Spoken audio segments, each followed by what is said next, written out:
hard is Moses making it for you to keep him out of the rotation? He's playing great. He's gotten so much better in so many ways, and I think he's the most confidence that I think he's played with.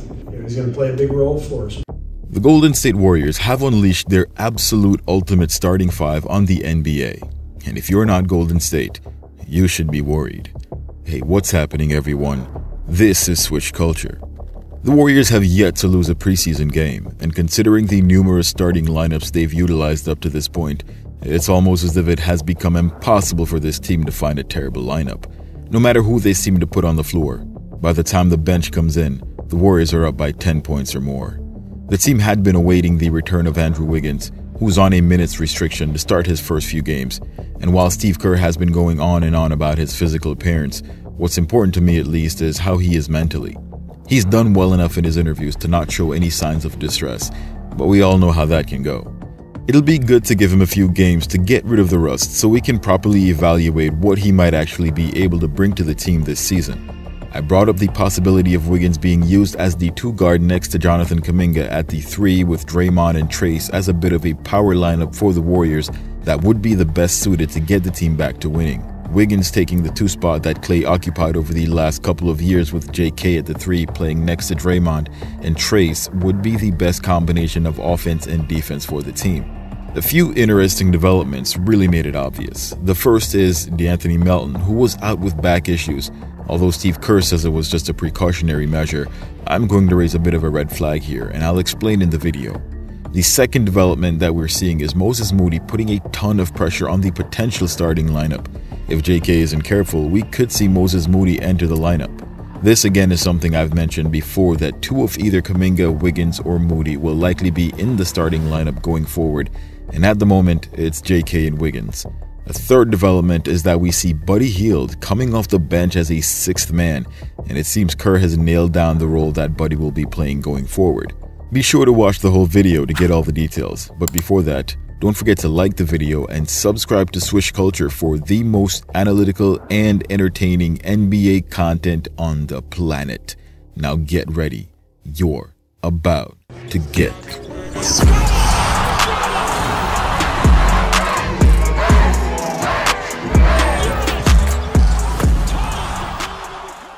Golden State continues its tear across the league with yet another win, punishing the Lakers both inside and outside. While the Lakers were missing Vanderbilt and it's still a preseason game, it's close enough to the regular season where teams have usually figured out their players and combos. The Warriors this season have been more up in the air than anyone else. However, this last lineup would be ideal for Golden State if players simply continue to show what they've shown they're capable of doing before. That means Wiggins is in a good place mentally, Kuminga continues what he was doing when Kerr challenged him to be who he thinks he is, and Trace Jackson-Davis takes a leap. What's great about this lineup, aside from the obvious upside in being a defensive lineup that has passing and scoring, is that it's going to finally put the Warriors' highest lottery pick in the past 3 years in Jonathan Kuminga in a position to get to the next level and show that he has that it factor. Now that's one thing.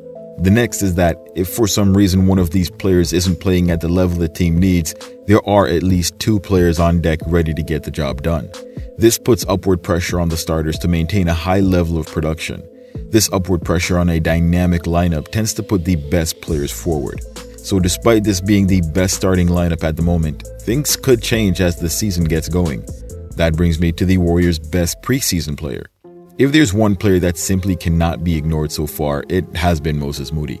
This is the most aggressive we've seen Moody play at Golden State. Now I say that specifically because when he played for the Santa Cruz Warriors, it wasn't exactly a rare occurrence for Moody to drop 30+ points. He did so on a number of occasions, which was one of the early indicators for me that the only thing missing from his game was his confidence. He steadily improved his preseason performance since 2022 and seems to have solidified himself in the Warriors rotation after being out of it most of last season. With 16 points per game in just 20 minutes while shooting 44% from the field and over 43% from 3, he's making a bid to land the starting role at the wing, something which, if it doesn't happen, can be a very good thing. Personally, if either of Kuminga or Wiggins doesn't work out, I have Moody next in line for that starting role, especially with what I've seen over this preseason run. And it's not just because of what Moody's done, it's with consideration for what I've seen other players vying for that spot has done as well. Don't think Moody didn't see that article that didn't even include him in the running for the 2-guard slot. Most people have DeAnthony Melton starting at the 2, and while I believe he'd make a great complement next to Stephen Curry, here's why I have Moody ahead of Melton. DeAnthony Melton was absent due to what Steve Kerr alluded to as a precautionary measure. He's listed as out with a back issue. Now, while I'm no MD, I'm fairly confident in my assessment that a player who has been out for extended periods with a back injury, returns to the floor, and then has to miss time yet again with a back injury is likely to be a liability moving forward. This is the case with Melton, who missed the second half of last season with the Sixers due to a bad back. My guess is that in order to win that role as the starting shooting guard, Melton likely upset his back and may have to tone things down a bit. This might be a reduction in exertion, minutes, or even the positions and players he'd be tasked to guard. I could be overreacting, but with this news, I'd rather him be healthy for when the team needs him. Give those minutes and the starting role to a player who doesn't have those health issues and is likely to be around for a few years. DeAnthony is great, but he's not blowing Moses Moody away in any particular metric at this point, and the best ability is availability, and if a minutes restriction is what's necessary for Melton at this point in time, this would be the best course of action. The other player that would have been in contention for that 2-guard slot would be Hield, and while Hield's offense would perfectly complement Stephen Curry, the Warriors need to have a player next to Steph who can guard the perimeter. Steph has the ability to create enough offense for himself and his teammates, so while shooting is great to have, it's better if Steph's teammate can hold it together at the defensive end. Kerr has already decided Hield will be the 6th man off the bench based on comments he's made in an interview, but that doesn't mean Hield won't start a few games. If the matchup dictates it, Kerr will likely give it a shot.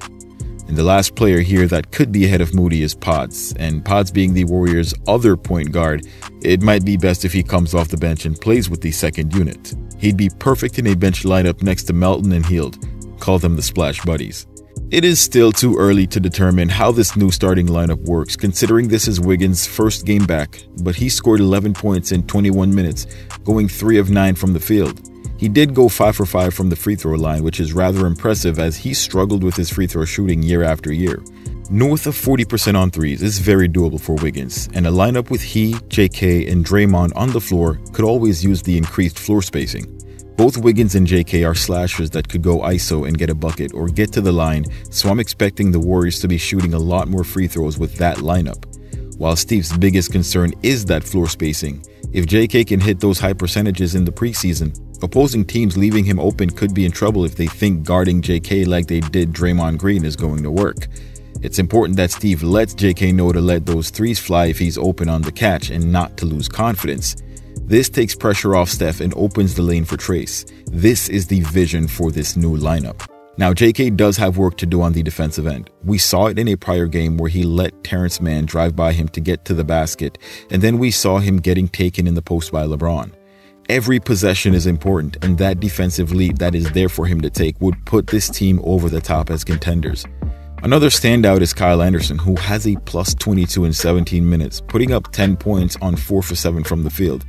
His contribution off the bench helped the Warriors bench dole out a devastating beating to the Lakers bench, scoring 61 points to the Lakers' 35. The Warriors had a really good bench last year, and not only is this current bench better, the starting unit is better as well. There's no way this team wins less than 50 games next season. They are locked for the top 5 seed unless a catastrophe occurs, so buckle up. It's going to be one hell of a ride to 2025. By the way, shout out to my one and only member, Eddie Jamin, who subscribed to my channel a few days ago, totally unprompted. Thank you, Eddie, for being the first member of my membership community. Speaking of which, due to how busy my schedule is, I've decided to make memberships available. If you guys would like to become a member of my channel for live chats, etc., and live streams and support my endeavors, please hit the join button below the video, or you can join my Patreon, link in the description. If you have any questions, feel free to post them in the comments below. And while you're there, let me know your thoughts on this starting lineup for the Warriors that we just discussed. Do you think the Warriors winning all their preseason games means a championship is incoming? Once you guys do all that, don't forget to like the video, subscribe to the channel, and turn on all your notifications so you don't miss any of my latest uploads. Thanks for watching. Till next time. Swish!